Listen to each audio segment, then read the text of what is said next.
Federal Drive is presented by GEHA, Government Employees Health Association, proudly providing health and dental benefits to federal employees and their families. Visit GEHA.com. The idea of Election Day being tomorrow seems almost quaint, given that tens of millions of ballots have already been cast. Many were put in the mail, and Congress, including senators not up for re-election, have been watching performance of the Postal Service. We get more now from WTOP Capitol Hill correspondent Mitchell Miller. And I don't know how much this really contributes to the average daily volume of the Postal Service, but it's something for them to look at and talk about. Yeah, absolutely. And a lot of lawmakers before the election were concerned that the U.S. Postal Service might not be up to the job. They were worried because there's been such a surge in mail-in voting. Obviously, there was more in 2020 because of the pandemic, but still, evidence has shown that there's a lot more people mailing in their ballots. And of course, there's been early voting in person as well. One of the people that's been looking at this is Virginia Senator Mark Warner, the chair of the Senate Intelligence Committee. He's been keeping a close eye on several issues. I got a chance to talk to him recently. One of them is the Postal Service and its ability to make the timely delivery of mail-in ballots. He says it does seem that the Postal Service overall has been up to this task.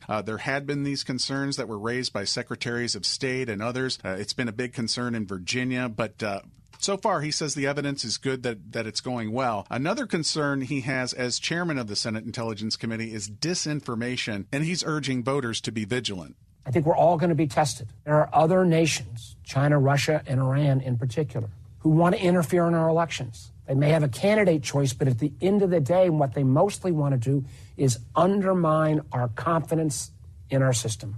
Now, Warner and other lawmakers have also been getting security briefings related to any potential threats to the Capitol after the election. So far, he says he's seen nothing specific in that regard. And he's also been encouraged that there haven't been any widespread reports of threats to election volunteers. But the other thing that he mentioned when we were speaking is that people should really be ready for a long election night and perhaps a long election week. With such a close race, lawyers at the ready in battleground states, it's possible we may not know the results of this election for several days. You'll remember in 2020, the election actually wasn't called for Joe Biden until the weekend after the Tuesday election. So even though many people are ready for this election to be over, it's not quite going to be ending probably tomorrow. Yeah, it's not exactly like FDR and Thomas E. Dewey on 1944, where Roosevelt had dinner and already knew that he'd won. But, right, exactly.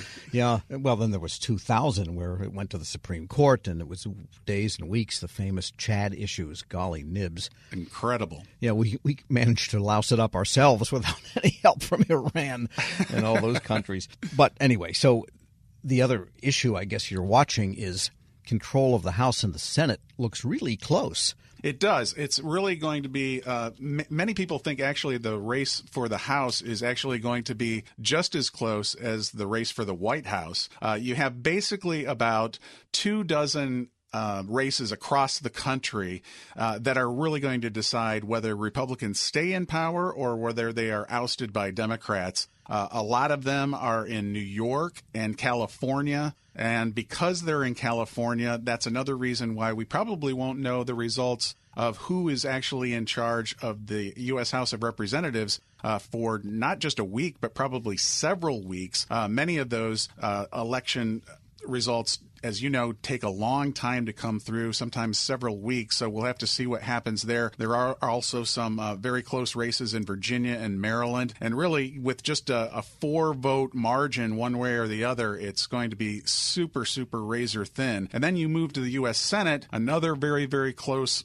battle. But it does seem like Republicans do have the edge heading into Election Day. There have just been so many cases where Democrats are on defense, and they knew that going into the election. So with West Virginia likely flipping over to Republicans and Montana Senator John Tester, a Democrat, in trouble against Tim Sheehy, a businessman out there in Montana, it looks like those two races in and of themselves could decide the U.S. Senate. And then there are several others in battleground states, and it's really going to be, I think, a matter of what kind of margin that Republicans might be able to get as we go forward and see what happens over the next few days. We're speaking with Mitchell Miller, Capitol Hill correspondent for WTOP. And, of course, the reason we talk about it here is because very different visions for the federal bureaucracy, agency funding, and priorities could switch a lot depending on what happens in Congress and, of course, in the White House.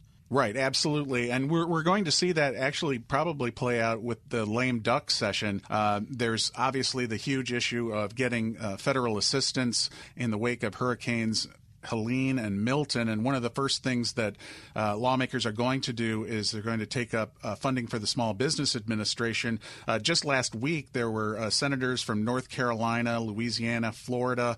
They put out a bill. Basically, they want to give more money to the SBA, more than $500 million to the loan program, which is essentially depleted because there's been so many things going on in connection with those hurricanes.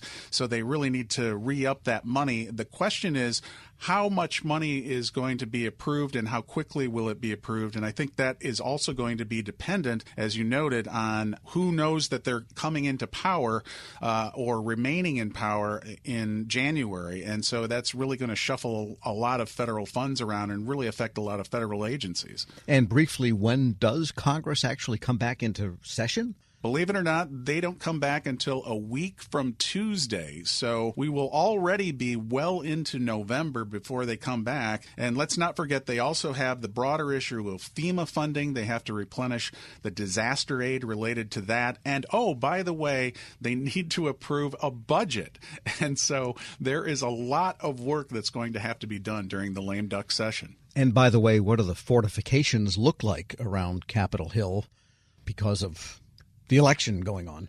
Right. Well, we've already seen it around the Capitol. Every day I walk in, I see evidence of this. Many of the doors around the U.S. Capitol, they have all been changed. They have been fortified. There clearly are new security systems in place, more monitoring. And then, of course, you've had a lot of work done on the Capitol overall. In the wake of January 6th, there was about $3 million in damage done on that day. And so they've replaced and hardened a lot of the windows. And then, in fact, you can see they're already getting ready for the inauguration. There is actually a smaller fencing area that goes around the area that's in front of the west part of the Capitol.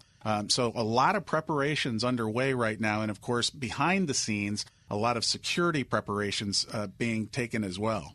Mitchell Miller is Capitol Hill correspondent for WTOP. Thanks so much for being right on the spot there. You bet. And we'll post this interview at federalnewsnetwork.com/Federal Drive. Hear the Federal Drive on your schedule. Subscribe wherever you get your podcasts. Raymond Lamone's commitment to public service is rooted in his belief in the power of community. As vice chairman of the Merit Systems Protection Board, Lamone views a deep understanding of human capital as essential to effective leadership. In this episode of Lessons in Leadership, he joins host Shane Canfield, CEO of WEPA, to share insights from a leadership journey that spans multiple agencies and tackles diverse challenges. Hello, and welcome to the Lessons in Leadership podcast. I'm your host, Shane Canfield, CEO of WEPA. And today I'm joined by Raymond Lamone, Vice Chairman of the Merit Systems Protection Board. Ray, welcome and thank you for joining. Thanks, Shane. Appreciate the opportunity to speak with you. You have been working in the federal sector for a long time. What first drew you to a career in public service, and what inspired you to stay? I think that is a very personal decision when you talk to federal employees and how they were motivated or animated to become part of the federal government and the broader public service environment.